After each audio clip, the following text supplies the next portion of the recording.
Au bout du fil avec moi, j'ai Baptiste Cadieux. Bonjour Baptiste. Bonjour Tiffaine. Si on est au téléphone ensemble aujourd'hui, c'est parce que toi, dans les années 80, tu as mis en place, sur Le Havre, une radio pirate. C'était quoi cette radio pirate ? C'était un émetteur qu'on avait bricolé. On avait fabriqué l'antenne, un Yagi avec des tubes de chauffage et un émetteur dans le grenier qui nous permettait donc d'émettre sur l'Ouest Havrais. Voilà. Et ça s'appelait du coup Radio Orbitale. Oui, ça partait d'une bande de copains au lycée. On avait envie de faire du bruit, et on a fait du bruit. 1986, Le Havre. Sa plage, ses usines et ses jeunes. Ils veulent faire du bruit, ils font du bruit. LWR est né. LWR.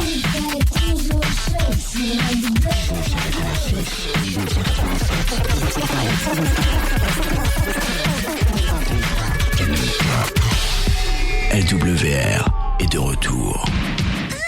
Et du coup, comment vous avez réussi à tout mettre en place ? Vous aviez déjà une petite idée de comment fabriquer une antenne, ou est-ce que vous avez dû faire des recherches, des tests ? Il faut dire que on était deux passionnés de radio. Il se passait, c'était le début des radios libres. Il y en avait plein partout aux États-Unis, et j'avais un ami qui vraiment était passionné de radio. Alors on s'est mis à deux. Et moi, j'étais plutôt sur l'aspect technique, fer à souder, bricolage de l'antenne. Donc on a lu des revues et fait ce qu'il fallait faire. Et au final, c'était pas si compliqué de pirater les ondes à l'époque ? Il faut savoir qu'il y avait des magasins d'électronique encore au Havre, donc on pouvait vraiment pour quelques dizaines de francs faire des petits bricolages avec lesquels on avait même, je me souviens, réussi à pirater un émetteur donc d'une radio plus importante, je crois que c'était Énergie. Ah, vous avez réussi à pirater du coup les ondes d'énergie ? Ouais, c'était rigolo un après-midi en faisant des tests, parce que récupérer le signal de Deauville depuis l'émetteur de Deauville, donc comme on jouait vraiment sur des petites puissances, ça avait rediffusé sur tout le Havre. C'était rigolo. Du coup, vous avez émis piratement parlant à partir de quand ? À quelle année à peu près ? C'était la fin du lycée pour moi.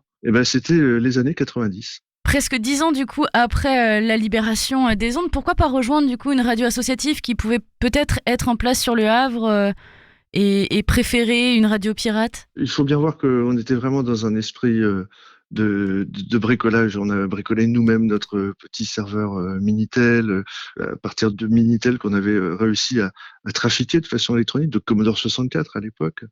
On avait nos propres jingles, on enregistrait. Ce qui était amusant, c'était de faire à tout horaire. Souvent, on faisait ça plutôt en fin d'après-midi en revenant des cours. Ce soir, à la place des dédicaces, nous aurons les bulletins d'observation donnés par le collège de Raoul Dufy. L'attitude de monsieur Cadieux Baptiste était inadmissible en cours de musique. Insolence et incorrection envers le professeur. Bravo, monsieur.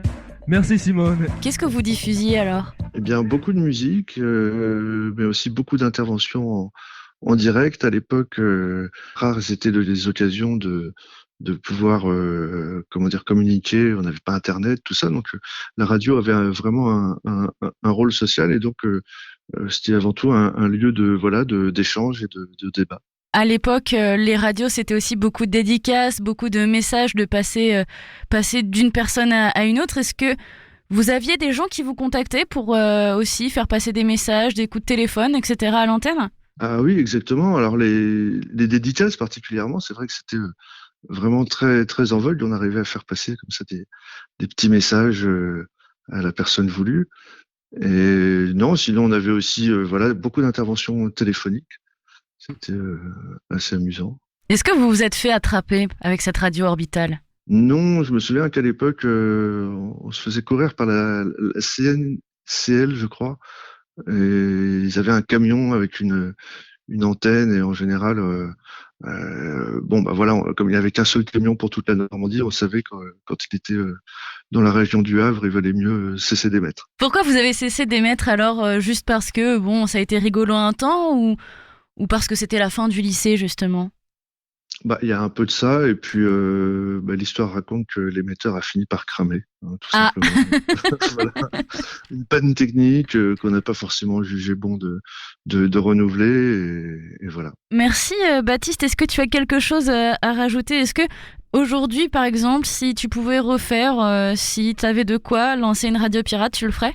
Eh bien, la vérité, c'est que je le fais beaucoup au travers d'Internet. On continue d'échanger. Alors, c'est pas réellement de l'émission, et c'est pas forcément pirate en tant que tel, mais ce sont des endroits où on arrive aujourd'hui à échanger, et encore à diffuser des bonnes ambiances. Donc l'objectif de base est aujourd'hui toujours d'actualité. Merci beaucoup, et puis rendez-vous sur les internets pour peut-être en apprendre davantage et écouter un petit bout de Radio Orbital. On se retrouve demain si vous le voulez bien, 20h30, même heure, même chaîne, LWR 99.FM.